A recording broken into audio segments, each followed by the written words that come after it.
বুঝছেন? কলিজার মধ্যে ঈমান থাকলে, বাতাস দেখলে, ঝড় দেখলে লাফ দিয়ে ওটা বাড়ির যাবেন, বাড়ির যাওয়ার আগে কাঠ হয়ে পড়বেন। তখন মানুষ যখন ইস্তেকাম হবে, ইন্নাল্লাযীনা ক্বালু রাব্বুনাল্লাহু সুম্মা ইসতাকাম, মানুষ যখন ইস্তেকাম হবে, দেখি ঝড় হোক, দরকার বৃষ্টি হোক রে, কতদিন বৃষ্টিতে আমরা ভিজছি, আজকে যদি ওয়াজ শুনবার এসে আমরা ভিজি, যেই দেহ ভিজে গেল ওই দেহের জন্য যদি আল্লাহ জাহান্নামের আগুন হারাম করে, সমস্যা আছে? এই এরাও কেমন উঠতেছে পারে।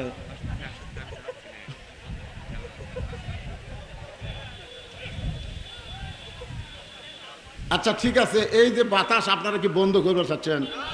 না না, যদি বন্ধ করবার চান একটা কাজ করা লাগবে, দেখেন সাথে সাথে বাতাস বন্ধ, মেঘও যদি থাকে এখান থেকে সরে যাবে, করবেন? এই করা লাগবে নাকি? এরকম বাতাস হলে আপনারা খালি বাতাসের দিকে তাকাবেন, সামিয়ানের দিকে তাকাবেন, আর আমার দিকে তাকাবেন না, তাহলে হইতে হবে। কেবল মেয়েটা বলতেছে আমার অপরাধ হলো ঈমান গ্রহণ করা, মারাত্মক ওয়াজ আসতেছে, আর সেই সময় বাতাস, এই বাতাস বন্ধ হবে, বৃষ্টি বন্ধ হবে, গোরস্থানে উন্নয়ন করবে, আপনাদের কাছে একটু রুমাল চাদর যাবে, 10 টাকা, 20 টাকা, 50 টাকা, 100 টাকা, যে যা পারবেন আল্লাহর রাস্তায় দান করবেন। আর সাদাকাতু তারুদ্দুল বালা, দান করা মাত্রই যত বালা আছে সব বালা আল্লাহ দূর করে দিবে। আপনাদের কাছে ব্যাগ যাবে, চাদর যাবে, কারা কারা টাকা দিবেন হাত তোলেন তো দেখি, যারা যারা দিবেন। এই হাও সবাই হাত তোলেন, মাশাআল্লাহ, লিল্লাহি তাকবীর। এই ব্যাগালারা কুটিরে, এই ওইদিকে দৌড় মারে, ব্যাগালা ওইদিকে দৌড় ধরে, এই পাঞ্জাবি ধরো। রাসূলের মহব্বতে জবান খুলে সকলেই বলবো সাল্লাল্লাহু আলাইহি ওয়াসাল্লাম। বহুরাডাঙ্গা পূর্বপাড়া ইসলামী যুব সমাজ কর্তৃক আয়োজিত গোরস্থানের উন্নয়ন কল্পে আজকের এই তাফসীরুল কোরআন মাহফিল। আজকের এই মাহফিল আল্লাহ তাআলা যেনাকে সম্মানিত সভাপতির আসনে কবুল করেছেন, হাজী মোহাম্মদ চাঁদ আলী মণ্ডল। আজকের এই মাহফিলের সম্মানিত সভাপতিকে অন্তরের অন্তঃস্থল থেকে আমি শুভেচ্ছা জ্ঞাপন করছি। আজকের এই মাহফিলের সম্মানিত ওলামায়ে কেরাম, আপনাদের মাঝে মাঝে যে সমস্ত আলেম ওলামা বসে আছেন, মঞ্চে আছেন, এবং আমার আগে অত্যন্ত গুরুত্বপূর্ণ তথ্য নির্ভর জুলুমের উপরে অত্যন্ত সুন্দর আলোচনা করেছেন আমার অত্যন্ত স্নেহের হাফেজ মাওলানা BM সেলিম হোসাইন। আজকের এই মাহফিলের আলেম ওলামা সহ বক্তাগণকে অন্তরের অন্তঃস্থল থেকে আমি শুভেচ্ছা জ্ঞাপন করছি। এই মুহূর্তে আমার সামনে যারা বসে আছেন, যেনাদেরকে আল্লাহ তাআলা দয়া করে, রহম করে, মেহেরবানি করে এই জান্নাতের বাগানে কবুল করেছেন, আমি যখন বললাম কবুল করেছেন তখন আপনাদের কিছু বলা দরকার ছিল। আপনারা কখনোই মনে করবেন না যে নিজের ইচ্ছায় আপনি এখানে এসেছেন, এটা মনে করা যাবে না। কারণ আল্লাহ কোরআনে বলেছেন, মা সাবাকা মিন হাসানাতিন ফামিনাল্লাহ। বান্দা বান্দির দ্বারা যখন কোনো ভালো কাজ হয়, কি কাজ? সে কাজ বান্দা বান্দি করে না, বরং আল্লাহ করায়। আপনারা বলেন তো, এই কোরআনের মাহফিলে বসা ভালো কাজ না খারাপ কাজ? তাহলে এই কাজ কে করালো? এই মুহূর্তে আমরা বিশ্বাস করতে পারি, আমরা যত বড়ই পাপী হই, আল্লাহ আমাদের উপরে রাজি আছে। আল্লাহ যদি রাজি না থাকতো তাহলে জান্নাতের বাগানে আমাদেরকে বসার সুযোগ দিতেন না। যে আল্লাহ দয়া করে, রহম করে আজকের এই জান্নাতের বাগানে আপনাদের কবুল করেছেন, আমি আমার অন্তরের অন্তঃস্থল থেকে আপনাদের সবাইকে শুভেচ্ছা জ্ঞাপন করছি। সম্মানিত মা বোনেরা, পর্দার অন্তরালে বসে বসে যারা আলোচনা শুনতেছেন, তাদেরকেও শ্রদ্ধা জ্ঞাপন করে এই মুহূর্তে জানতে চাচ্ছি আপনারা সকলে কেমন আছেন?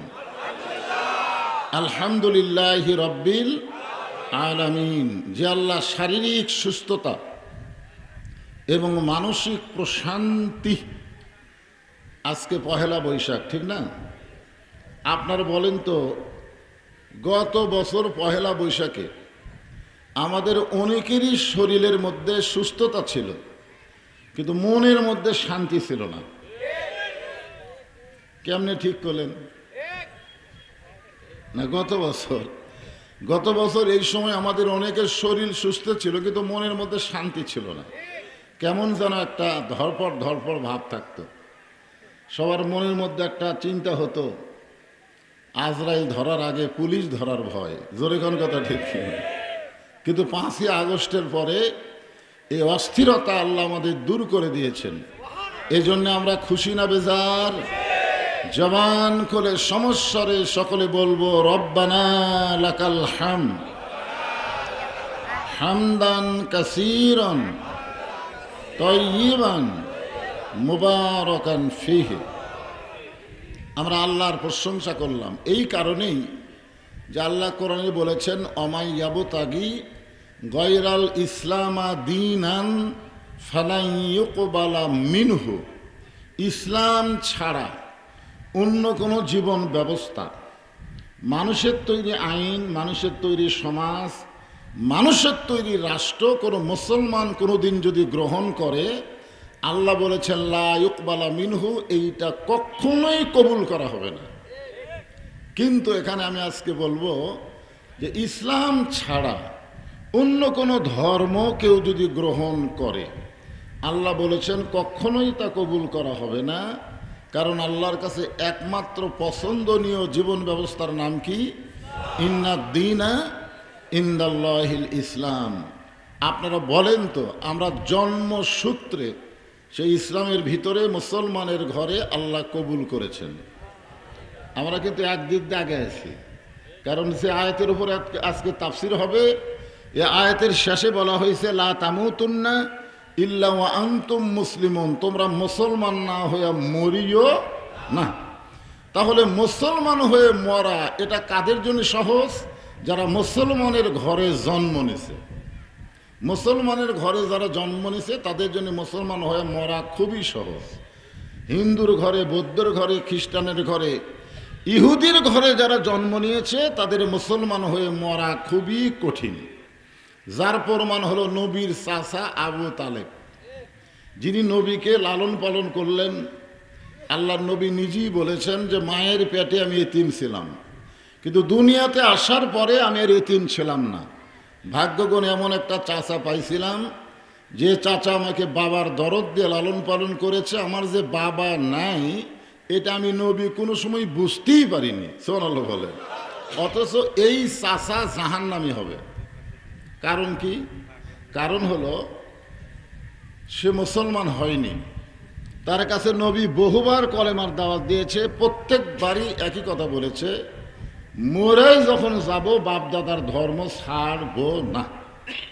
আপনারা বিশ্বাস করেন, যে যে ধর্মের মধ্যে জন্ম নেয় মনে করে তার ধর্মই আসল। আজকে যে ইহুদিরা ফিলিস্তিন মুসলমানকে মারতেছে, ওরা কিন্তু মনে করতেছে আমাদের ধর্মই ঠিক। এ মুসলমান তো ঠিক না, মুসলমান হলো ব্যাটিক, ওরকম মেরে ফেলে দাও, এই মনে করেই কিন্তু ফিলিস্তিনের মুসলমানকে ওরা হত্যা করতেছে। কিন্তু ওরা জানি না যে ফিলিস্তিনের একটা মুসলমানও মরতেছে না। যাদেরকে হত্যা করা হচ্ছে তারা কিন্তু মরতেছে না। জোরে কোন কথা ঠিক কিনা? আপনারা বলেন তো, যাদেরকে হত্যা করা হয় তারা মরে কোথায় পাচ্ছেন? আল্লাহর কোরআনের মধ্যে আল্লাহ বলেছেন, ওয়ালা তাকুলু লিমান ইউকতালু ফি সাবিলিল্লাহি আমওয়াতুন বাল আহইয়াউ ওয়ালাকিন লা তাশউরুন। আল্লাহ বলতেছে, আমার রাস্তায় যাদেরকে হত্যা করা হবে তাদেরকে তোমরা মৃত্যু বলো না। তার মানে বোঝা যাচ্ছে ফিলিস্তিনের মুসলমান মরতেছে না, তারা অমর হয়ে শহীদ হয়ে যাচ্ছে। জোরে কোন কথা ঠিক কিনা? আপনারা বলেন তো, দুনিয়াতে আসলে যাওয়া লাগবে, এই ব্যাপারে কোনো সন্দেহ আছে? তো তাহলে সাধারণ যাওয়ার চাইতে শহীদ হয়ে যাওয়া ভালো না খারাপ? এই হিসাবে ফিলিস্তিনের জন্য আমরা দোয়া করব যে আল্লাহ তাআলা বাইতুল মুকাদ্দাসকে রক্ষা করার জন্য আরো মুসলমান শহীদ হোক, আর শাহাদতের রক্তের বিনিময়ে আল্লাহ পৃথিবী থেকে ইহুদিরকে চিরতরে নিষ্পেষিত করে দেখ। জোরে কোন কথা ঠিক কিনা? বাংলাদেশে ছাত্র জনতা যদি জীবন না দিত, রক্ত না দিত, হাসিনার মতন ফ্যাসিস্ট কিন্তু পলাতো না। জোরে কোন কথা ঠিক কিনা? রক্তের দাম আছে। আপনারা মনে করেন না যে ফিলিস্তিন এভাবে আরো কষ্ট করবে না, অতি সত্বর অল্প সময়ের মধ্যেই আল্লাহ তাআলা ফিলিস্তিনের বিজয় দিবে, ইসরায়েলের ধ্বংস করবে। জোরে কোন কথা ঠিক কিনা? এটা বিশ্বাস করতে হবে। আমরা আল্লাহকে বিশ্বাস করি, আল্লাহ ধরে না ধরলে কিন্তু আর ছাড়বি না। জোরে কোন কথা ঠিক কিনা? এই জন্য আমাদের জন্মগতভাবে আমরা মুসলমানের ঘরে জন্ম নেওয়াতে খুশি না বেজার? তাহলে জবান খুলে বলি আলহামদুলিল্লাহ। আচ্ছা, মনে করেন হাসরের ময়দানে কোনো কর্মে আমরা ঠেকে গেলাম। আমরা ঠেকার একটা কারণ আছে, কারণ আমরা যেভাবে চলতেছি সরাসরি আমরা জান্নাতে যাবার পারবো না। আমাকেও ঠেকে দিবি, জোরে করে কথা ঠিক কিনা? আচ্ছা, আমরা যদি ঠেকে যাই তখন আমাকেও সুপারিশ করার জন্যে, আমাদের পক্ষে ওকালতি করার জন্যে একজন মহামানব আছে। এটা কিন্তু অন্য উম্মতের নাই, আমাদের জন্য আছে। এই ধরনের একটা গান আমি ছোটবেলায় শুনেছিলাম, তখন বুঝিনি। আছেন আমার মুক্তার, আছেন আমার ব্যারিস্টার, শেষ বিচারের হাইকোর্টেতে তিনি আমায় করবেন পার, আমি পাপী তিনি জামিনদার। এই তিনি ডাকে, তিনিটা হচ্ছে আমাদের নবী। জোরে কোন সুবহানাল্লাহ। যদি কোনো কর্মে আমরা আটকে যাই, আমাদের নবী আল্লাহর কাছে আমাদের ব্যাপারে ওকালতি করে, ব্যারিস্টারি করে, আমাদেরকে সুপারিশ করে জান্নাতে নিয়ে যাবেন। এমন একজন নবীর উম্মত হওয়ার মতন সৌভাগ্য আল্লাহ আমাদেরকে দান করেছে। খুশি না বেজার? তাহলে জবান খুলে বলি আলহামদুলিল্লাহ। আপনারা যে কোরআন থেকে তাফসির শুনবেন, এই কোরআন সম্পর্কে একটা সাধারণ জ্ঞান থাকা দরকার। আপনারা বলেন তো, এই কোরআনে কোনো সন্দেহ আছে? প্রথমেই আল্লাহ বলেছেন যালিকাল কিতাব লা রাইবা ফীহি হুদাল লিল, এই জায়গায় কিন্তু মারিফতি পেঁয়াজ, এই জায়গায় যদি আল্লাহ বলতেন হুদাল্লিন নাস, আল্লাহ যদি কোরআনকে হুদাল্লিন নাস বলতো, তাহলে সমস্ত মানুষকে আল্লাহর কোরআন হেদায়েত দিত। কিন্তু এখানে আল্লাহ বলেছেন হুদাল্লিল মুত্তাকিন। আপনারা যেরকম কোরআন শরীফ শুনতেছেন, আবু জেহেল কিন্তু এর চাইতে গুরুত্ব দিয়ে কোরআন শুনছে, এর চাইতে গুরুত্ব। আপনারা তো বসার জায়গা পাচ্ছেন, ওর বসারও চান্স নাই। নবী যখন কোরআন তেলাওয়াত করছে, ও তখন চোরের মতন চুপি চুপি দাঁড়ায় দাঁড়ায় সারা রাত নবীর কোরআন তেলাওয়াত শুনছে, সারা রাত। সকালবেলায় গিয়ে মিটিংয়ের মধ্যে বলতেছে যে এত সুন্দর কোরআনের বাণী, রাতটা কোন দিক দিয়ে গেল আমি বুঝবারই পারিনি। সুবহানাল্লাহ কন্যা কেন? আবু জেহেলকে কোরআনের বিরুদ্ধে কথা, কোরআনের পক্ষেই বলতেছে এত সুন্দর কোরআনের বাণী, রাতটা কোন দিক দিয়ে গেল আমি বুঝবারই পারিনি। তা আবু সুফিয়ান বলতেছে, নেতা, যেই কোরআন শুনতে রাত কোন দিক দিয়ে যায় বোঝা যায় না, সেই কোরআন ধরলে অসুবিধা কি? তখন আবু জেহেল বলতেছে, কোরআনের মধ্যে কোনো রাজনীতি নাই, আমি যে রাজত্ব চালাচ্ছি সেইটা কোরআনের মধ্যে নাই। আজকে বাংলাদেশে আবু জেহেলেরই কিছু দোসর আছে, তারা বলতেছে ইসলামে কোনো রাজনীতি নাই, কোরআনে কোনো রাজনীতি নাই। জোরে কোন কথা ঠিক কিনা? আবু জেহেল কিন্তু জানে যে আমি যদি কোরআনকে গ্রহণ করি, তাহলে আমার মতন ভুয়া মানুষের নেতৃত্ব আর চলবে না, আসল নেতা হয়ে যাবে আব্দুল্লাহর এতিম পোলা। জোরে কোন কথা ঠিক কিনা? আজও বাংলার জমিনে আল্লাহর কোন নেতা আছে, তাদের একজনেরও নেতৃত্ব চলবে না। জোরে কোন কথা ঠিক কিনা?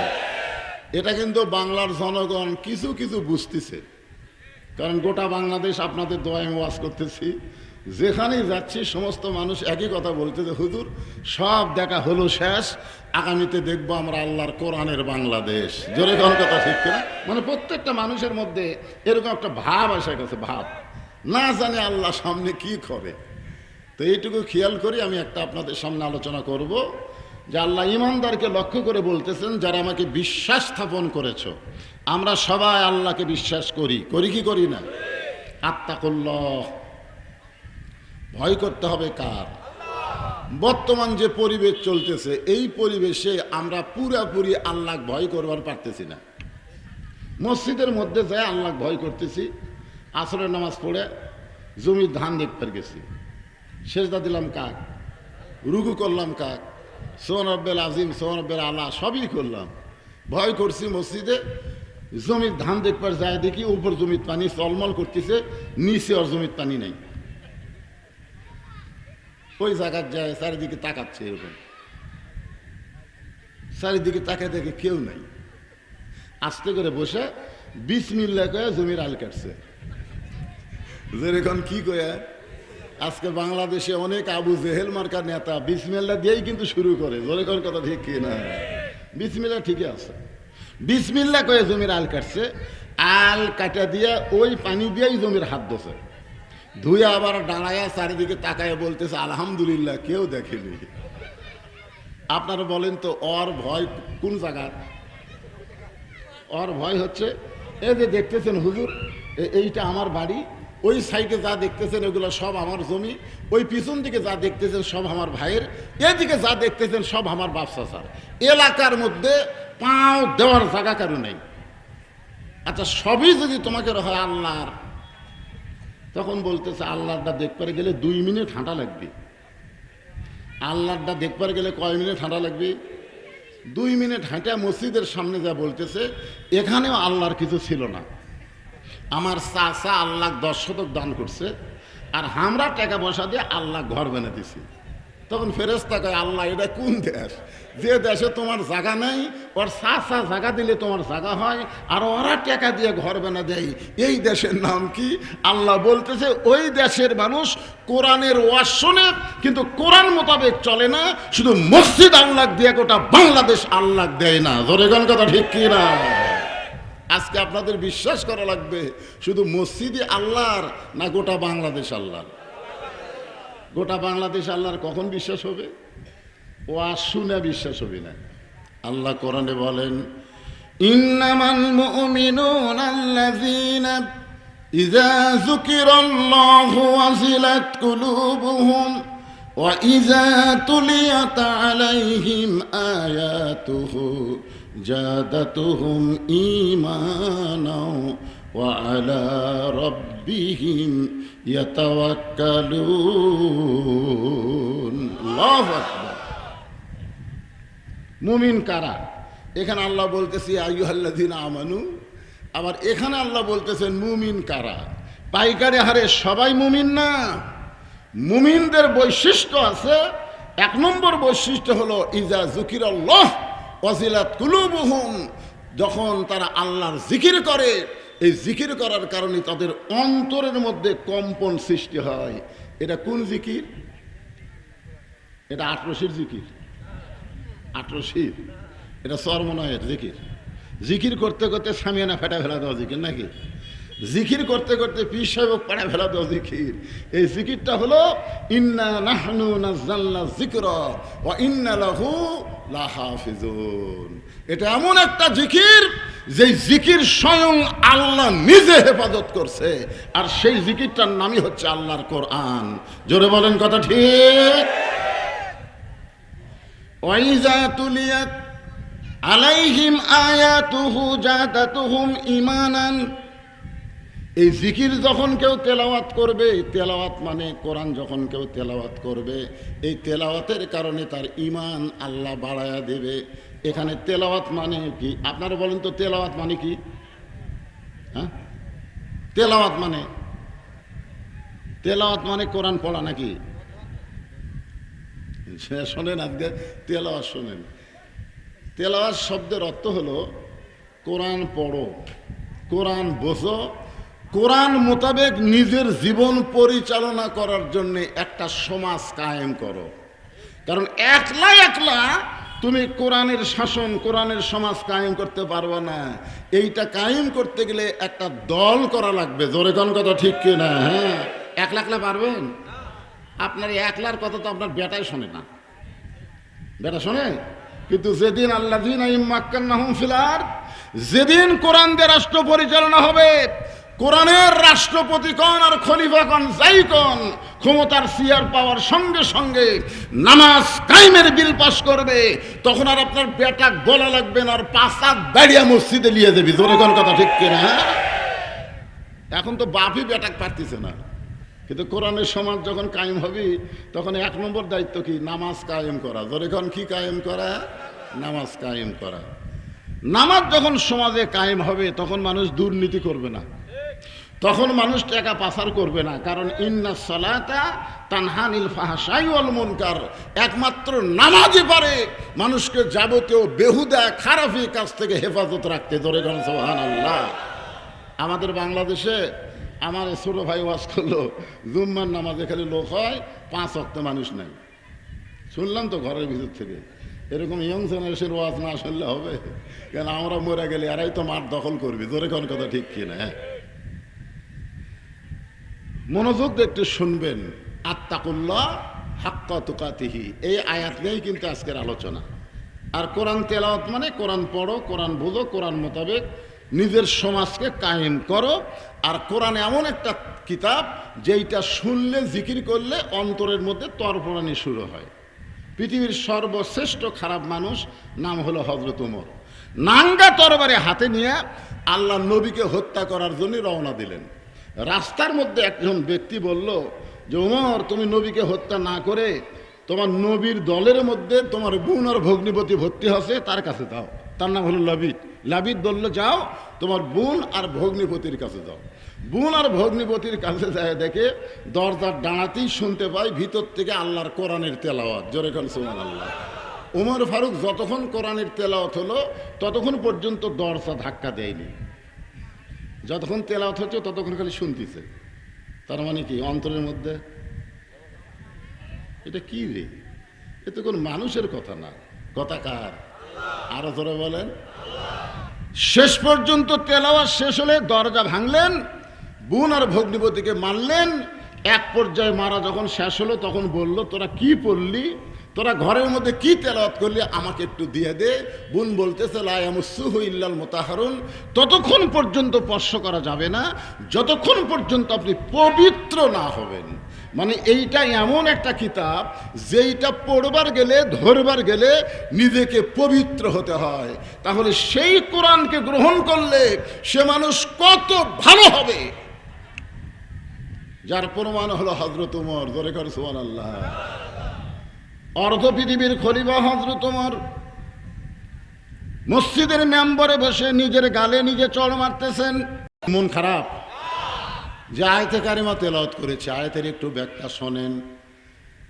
ইয়া আইয়ুহাল্লাযীনা আমানুত্তাকুল্লাহা হাক্কা তুকাতিহি ওয়া লা তামুতুন্না ইল্লা ওয়া আনতুম মুসলিমুন। আল্লাহু আকবার। ওমর ফারুক বলতেছেন, মা, তুমি যে ধীর গতিতে চলতেছো, তুমি একজন দুঃখী নারী, দুঃখের কথা বলার আমাকে 6 দিন হলে খুঁজতেছো।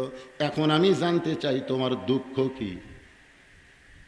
এখন বলো তো মা, তুমি যে আমাকে 6 দিন হলে খুঁজতেছো, তোমার দুঃখটা কি? মেয়েটা বলতেছি, আমির আল মুমিনিন, আমার জীবনের সবচাইতে বড় দুঃখ হলো আমি ঈমান গ্রহণ করেছি। ঈমান গ্রহণ করলে দুঃখ হবি, জেলত যাওয়া লাগবি, বাতিলের সঙ্গে লড়াই করা লাগবি। বাড়ি তো 3 তলা বানাচ্ছেন, বাড়ির ঘুম পাড়া যাবি না, আলুর বাগুড়ের মধ্যে ঘুম পাড়া লাগবি যদি ঈমান গ্রহণ করেন।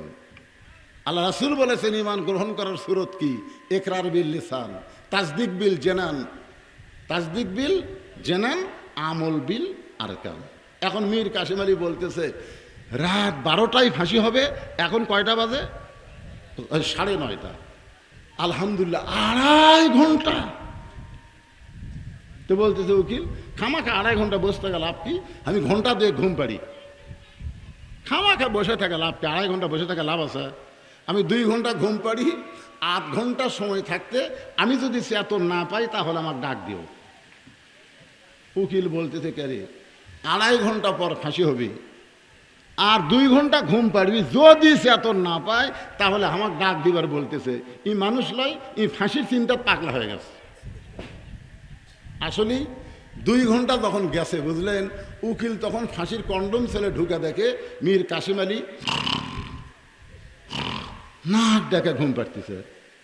হায় সর্বনাশ, আর 8 ঘন্টা পর যার ফাঁসি হবি সে ঘুম পাড়তেছে। পাও লড়াইছে, লাভ দেশে এত হয়ে বলতেছে কে ভাই ফাঁসির টাইম হচ্ছে, না স্যার এখনো 8 ঘন্টা। তখন বলতেছে আলহামদুলিল্লাহ, অজু করে 2 রাকাত শুকরিয়া নামাজ পড়েছে, ফাঁসি হবে শুকরিয়া নামাজ পড়েছে। 2 রাকাত শুকরিয়া তার নামাজ পড়ে কোরআন থেকে 2টা সূরা তেলাওয়াত করেছে, একটা হলো সূরা মূল আর একটা হলো সূরা মুজাম্মিল। 2টা সূরা তেলাওয়াত করে ফাঁসির কন্ডেম সেলের মধ্যে যেই পাঞ্জাবি সবচাইতে ভালো, ওই পাঞ্জাবিটা পরার পরে চিরুনি দিয়ে মাথা হাসড়ায় বলতেছে উকিল এখন আমার কেমন লাগতেছে, দেখো তো আমার কেমন লাগতেছে। উকিল বলতেছে স্যার আপনার ফাঁসি হবে, আপনি কি শ্বশুর বাড়ি যাবেন নাকি? মীর কাসিম আলী মুসকে মুসকে হাসার বলে উকিল আমার ফাঁসি হবে আর তুমি কাঁদতেছ। 2 ঘন্টা ঘুমের মধ্যে আল্লাহ পাক আমার দেখাইছে অন্যায় ভাবে কাউকে যদি ফাঁসি দেওয়া হয় তার জন্য 8টা জান্নাতের দরজা আল্লাহ খুলে ধরেছে। তাসদিক বিল জানান, এরই নাম হলো কলিজার মধ্যে ঈমান।